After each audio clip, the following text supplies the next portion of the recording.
Сәлеметсіңдер ме балалар, бұл 4-ші сынып математика пәні 103-ші сабақ қорытындылау. Бірінші есеп, тапсырманы орында. Арман 4 ерекше өсімдік туралы ақпарат тапты. Бірақ сабаққа тек 2 өсімдік туралы ақпарат апаруы тиіс. 2 өсімдікті таңдаудың неше нұсқасы бар? Өсімдіктің атауының бірінші әріптерімен белгілеп, барлық нұсқаларды жаз. Бізге 4 ерекше өсімдіктің суреті берілген. Бірінші баобаб Б әріпімен белгілейміз. Екінші айдахар ағашы А деп белгілейміз. Үшінші Калифорния секвоясы К деп белгілейміз. Төртінші романеско орам жапырағы. Оны Р деген әріппен белгілейміз. Енді 2 өсімдікті таңдаудың нұсқаларын қарастырамыз. Бірінші нұсқа баобаб ағашы мен айдахар ағашы. Екінші баобаб ағашы мен Калифорния секвоясы. Үшінші нұсқа баобаб ағашы мен романеско орам жапырағы. Төртінші нұсқа айдахар ағашы мен Калифорния секвоясы. Бесінші нұсқа айдахар ағашы мен романеско орам жапырағы. Алтыншы нұсқа Калифорния секвоясы мен романеско орам жапырағы. Жауабы барлығы 6 нұсқа шықты. Екінші тапсырма. Есепті шығар. Болат пен Серік өсімдікті ата ойынын ойнады. Ойын 3 рет жеңгенге дейін жалғасады. Ойын ойыншылардың біреуінің жеңілуімен және тең түсуімен аяқталуы мүмкін. Ойында жеңілудің және тең түсудің неше нұсқасы бар? Бірінші тең түсуі мүмкін нұсқаларды қарастырамыз. 3 рет ойнаса, демек 3-те 3 болып тең түсуі мүмкін. Немесе 2-де 2. Немесе 1-де 1 болып Болат пен Серік тең түсуі мүмкін. Бұл жерде 3 нұсқа болды. Келесі Болаттың жеңуі мүмкін нұсқаларды қарастырамыз. Бірінші 3-те 0 болып Болат жеңуі мүмкін. Екінші нұсқа 3-те 1 болуы мүмкін. Келесі 3-те 2 болуы мүмкін. Келесі 2-де 0 болуы мүмкін. Немесе 2-де 1 болуы мүмкін. Немесе 1-де 0 болуы мүмкін. Осы 6 нұсқада Болат жеңуі мүмкін. Келесі нұсқада керісінше Серіктің жеңуімен аяқталуы мүмкін нұсқаларды қарастырамыз. Болат 0, Серік 3 болуы мүмкін. Немесе Болат 1, Серік 3 болуы мүмкін. Немесе Болат 2, Серік 3 болуы мүмкін. Немесе Болат 0, Серік 2 болуы мүмкін. Немесе 1, 2 болуы мүмкін. Немесе 0-де 1 болуы мүмкін. Бұл да 6 нұсқа болды. Демек, барлық нұсқаларды қосқанда жауабы 15 нұсқа болуы мүмкін. Үшінші тапсырма. Кез келген бір таңбалы 4 сан ал, олардан барынша көбірек 2 таңбалы сан құрастыр. Мысалы, 1, 3, 5, 7 деген сандарды алайық. Енді 2 таңбалы санды құрастырамыз. Бірінші ондықтарына 1-ді аламыз. 11, 13, 15, 17. Екінші ондықтарына 3-ді аламыз. 31, 33, 35, 37. Келесі 5-ді аламыз. 51, 53, 55, 57. Келесі 7-ні аламыз. 71, 73, 75, 77. Жауабы барлығы 2 таңбалы 16 сан шықты.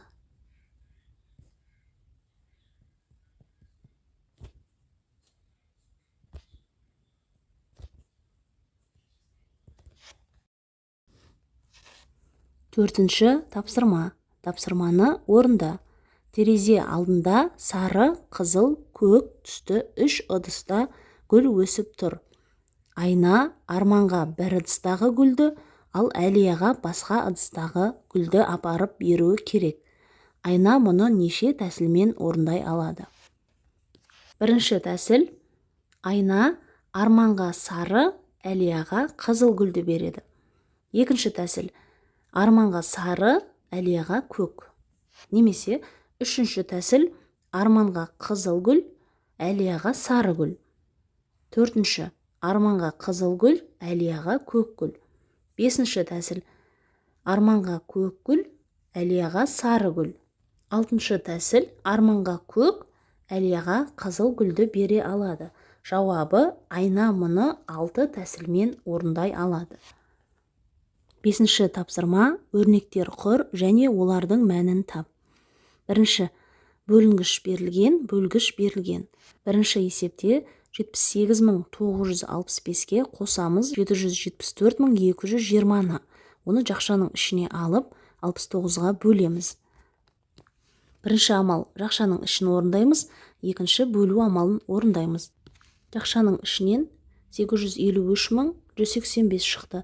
Оны 69-ға бөлеміз. Сонда өрнектің мәні 12.365-ке тең болды. Екінші есептің де шығару жолын көрсетіп қойдым.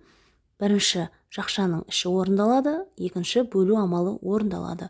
Сонда өрнектің мәні 148.251-ге тең. Үшінші есепте бірінші жақшаның ішін орындаймыз, екінші бөлу амалын орындаймыз. Сонда өрнектің мәні 23.200-ге тең. Енді екінші кесте, төртінші есеп. Мұнда бірінші және екінші көбейткіштер берілген.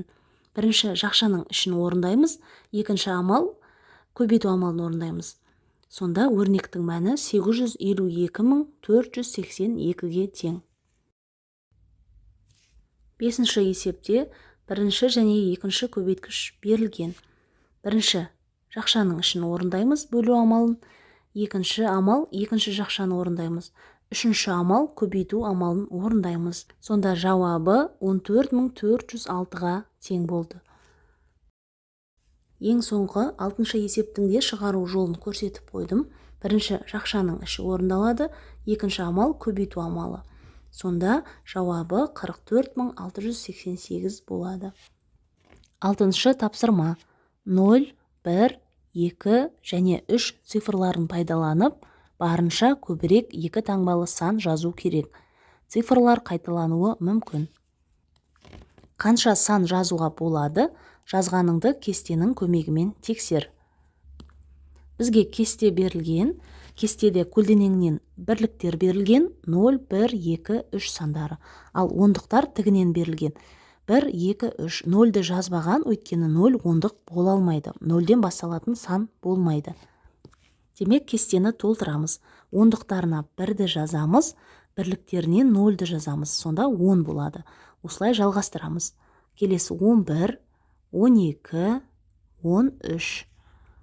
Келесі ондықтарына 2-ні аламыз, бірлігіне 0-ді аламыз. Келесі 21, 22, 23. Келесі ондыққа 3-ті аламыз, бірлікке 0-ді аламыз. Ондыққа 3-ті аламыз, бірлігіне 1-ді аламыз. 31, 32, 33. Жауабы барлығы 12 сан.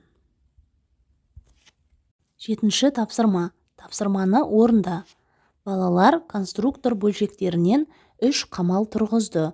Егер Бауыржан өзінің қамалын Арманның қамалының үстіне қоятын болса, ол ең биік қамал бола алама. Балалар оны анықтау үшін Ең бірінші кітаптан Сызғыш пен Арманның қамалын, Бауыржанның қамалын және Серіктің қамалдарын өлшеп аламыз. Мен өлшеп алдым. Сонда Арманның қамалының биіктігі 12 мм, Бауыржанның қамалының биіктігі 15 мм, ал Серіктігі 25 мм болды. Егер Бауыржан өзінің қамалын Арманның қамалының үстіне қоятын болса, онда ол ең биік қамал бола ала ма дейді. Оны анықтау үшін 12-ге қосамыз 15-ті және Серіктің қамалын жазамыз 25 мм. 12-ге 15-ті қосқанда 27, 25-тен артық. Жауабы иә, ең биік қамал бола алады.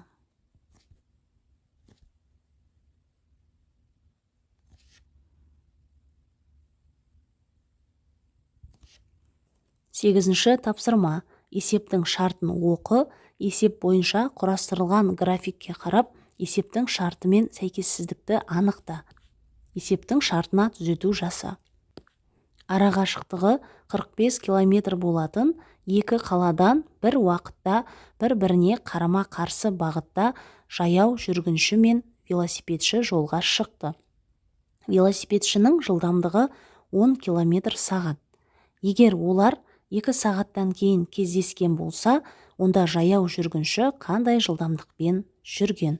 Ең алдымен график бойынша сәйкессіздікті анықтап аламыз. Бізге арақашықтығы берілген 45 км. Міне бастапқы нүктеден 45 км. Демек, ол дұрыс екен. Келесі, велосипедшінің жылдамдығы берілген 10 км сағат. Егер олар 2 сағаттан кейін кездескен болса дейді. Енді уақытқа қараймыз. 2 сағат дегеніміз мына жерде тұр, иә? Ал олардың кездескен жері, міне, қарайтын болсақ, олар 3 сағатта кездесіп тұр. Демек, мұндағы 2 сағат дегеніміз дұрыс емес, оның орнына 3 сағат деп жазамыз. Енді есептің берілгенін жазып шығарамыз. Бізге берілгені арақашықтық. S тең 45 км. Уақыт T тең 3 сағат. V1 берілген, ол велосипедшінің жылдамдығы 10 км сағат. Бізге V2-ні табу керек, ол жаяу жүргіншінің жылдамдығы км сағат. Шешуі. Ең алдымен жақындау жылдамдығын табамыз.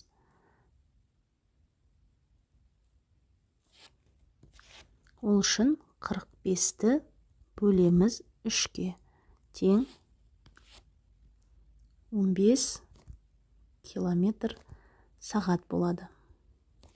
Енді осы жерден V2-ні табу үшін жақындау жылдамдықтан велосипедшінің жылдамдығын азайтамыз. 15-тен азайтамыз 10-ды. 5 км сағат болады. Жауабы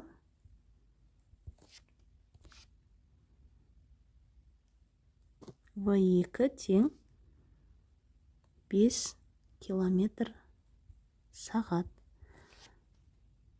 Бұл жаяу жүргіншінің жылдамдығы. 9-шы есеп, тапсырманы орында. 2 қызыл және 2 көк шарикті бір қатарға неше тәсілмен орналастыруға болады. Шариктердің түсінен басқа ешбір айырмашылығы жоқ. Демек, нұсқаларды қарастырамыз. Бірінші нұсқа: қызыл, қызыл, көк, көк. Екінші: көк, қызыл, көк, қызыл. Үшінші тәсіл: көк, көк, қызыл, қызыл. Төртінші тәсіл: қызыл, көк, қызыл, көк. Бесінші тәсіл: көк, қызыл, қызыл, көк. Алтыншы тәсіл: қызыл, көк, көк, қызыл. Демек, жауабы 6 тәсілмен қоюға болады екен. 10-шы есеп, тапсырманы орында. Арман анасының туған күніне гүл сатып алмақшы. Ол 4 түсті: қызыл, сары, қызғылт, күлгін қызғалдақтан тек 3-еуін ғана таңдап гүлшоқ жасауы қажет. Арман гүлшоқтың әртүрлі қанша нұсқасын жасай алады? Бірінші нұсқа: қызыл, сары, қызғылт гүл. Екінші нұсқа: сары, қызғылт, күлгін гүл. Үшінші нұсқа: қызыл, сары, күлгін гүл. Төртінші нұсқа: қызыл, қызғылт, күлгін гүлді таңдай алады. Жауабы: Арман гүлшоқтың әртүрлі 4 нұсқасын жасай алады. 4 нұсқа деп жазып қояйық. Балалар, осымен бүгінгі сабақ аяқталды. Сабақ түсінікті болса, міндетті түрде видеоға лайк басып, каналға тіркеліп алуды ұмытпаңдар. Келесі сабақтарда кездескенше.